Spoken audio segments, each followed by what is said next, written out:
And we're taking you live now where Benjamin Netanyahu is holding a press conference. It steals their foods. It shoots them when they try to move to safe zones. And I think it's instructive that now many Gazans are fighting back. They're begging us, they're begging the world, free us, and free Gaza from Hamas. No nation can accept a genocidal terrorist organization, an organization committed to its annihilation, a stone's throw from its citizens. Our goal is not to occupy Gaza. Our goal is to free Gaza, free it from Hamas terrorists. The war can end tomorrow if Gaza, or rather if Hamas lays down its arms and releases all the remaining hostages.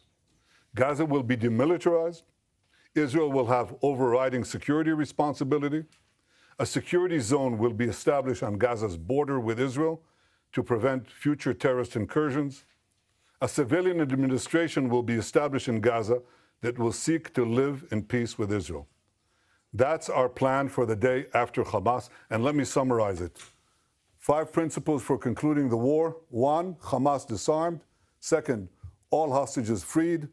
3rd, Gaza demilitarized. 4th, Israel has overriding security control. And 5, non-Israeli peaceful civilian administration. By that I mean a civilian administration that doesn't educate its children for terror, doesn't pay terrorists, and doesn't launch terrorist attacks against Israel. That's what we want to see in Gaza. So it's neither Hamas nor the PA.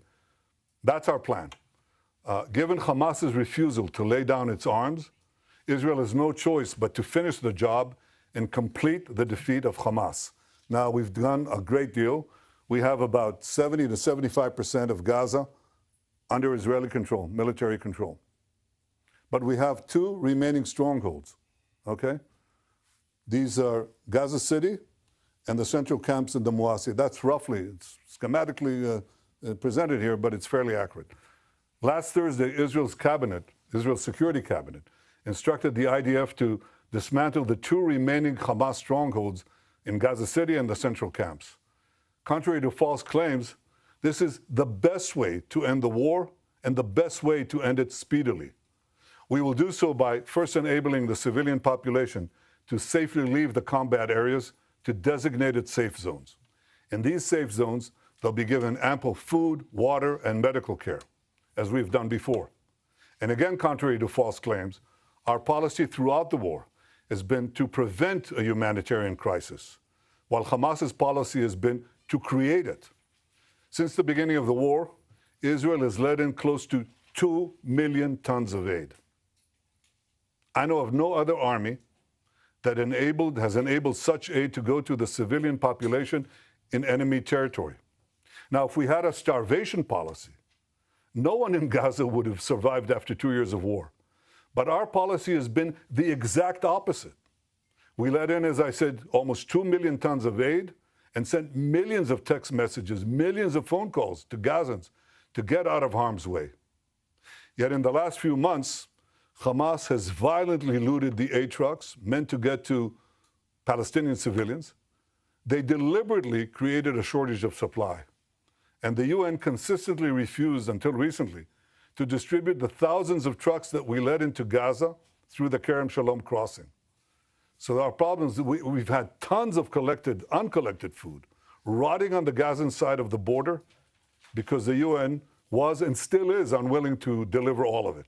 Here are the tons and tons and tons of humanitarian aid that Israel led in to the Gazan side of the Kerem Shalom crossing. It's just sitting there because it's not distributed. So now we're going to go around this obstacle. We are going around it by doing 3 things. 1, can I show this, please? Okay. Designating safe corridors for humanitarian aid distribution. No, that's showing the problem, not showing the solution, but here it is. First, designating rather safe corridors for aid distribution. You can drive trucks there and you'll be safe. Second, increasing the number of safe distribution points managed by the Gazan humanitarian foundations. And 3, airdrops. That's airdrops done by the Israeli Air Force, and we're inviting others to join us. The result has been a humanitarian surge which we're coordinating with President Trump and his team, and hundreds of trucks have gone in recent days. This is preventing hunger, but it's not prevented the global campaign of lies that we have all witnessed. So in Gaza, despite Hamas's obstacles, 2 million people are now getting access to humanitarian aid. But I'll tell you who isn't. The only ones that are being deliberately starved in Gaza are our hostages. This is Evyatar David. Look at his hand, at his arm. He's being deliberately starved by these Hamas monsters. And look at the Hamas captor. Look at the difference. He's eating, and he's eating well. The purpose of this news conference is to puncture the lies and spread the truth, but that distortion has been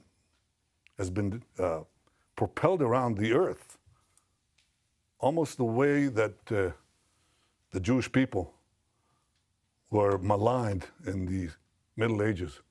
Every massacre of the Jewish people was preceded by massive vilification.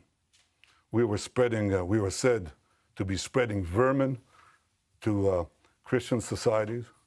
We were said to be poisoning the wells. We were said to slaughter Christian children for their blood.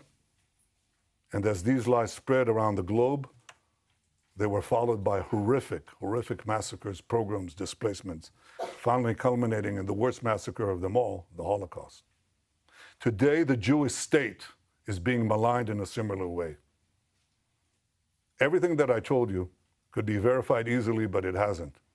And the international press has bought hook, line, and sinker Hamas statistics, Hamas claims, Hamas forgeries, and Hamas photographs. For example, these 3 children. The first one is Osama al-Raqub. He is in Italy getting treatment because Israel got him out. That's what he looks like today. He has a genetic disease that damages the lungs and digestive system. It makes it hard to absorb nutrients and gain weight, okay? So Israel facilitated Osama's travel to Italy, where he got the medical aid that transformed his position. The second one is Abdul Qadir. He suffers from a genetic neurological disorder, spinal muscular atrophy, a degenerative condition that causes muscle wasting, weakness, and severe weight loss unrelated to nutrition. This was the real cause of his frail appearance, not starvation. In fact, he was treated in Israel in 2018. Doesn't help because it's a congenital disease and it defies most treatment at least. The third one is the most celebrated one. This is a New York Times cover photo. It's on the front page of Muhammad Zakaria Ayub and his mother. Muhammad Zakaria Ayub is suffering from a genetic illness which you're familiar with. It's called cerebral palsy. His mother is well fed and his brother is healthy. I'm looking right now into the possibility of a governmental suit against the New York Times because this is outrageous. Of course, the correction was postage size. I don't know where it was buried. But this is outrageous. These are the 3 most celebrated photos, and they're all fake. It's the kind of malignant lies that were leveled at the Jewish people in the Middle Ages. We won't suffer. We won't allow it to go unchallenged, and this is the purpose of this press conference. I hope that you open your eyes to a simple fact. Hamas lies.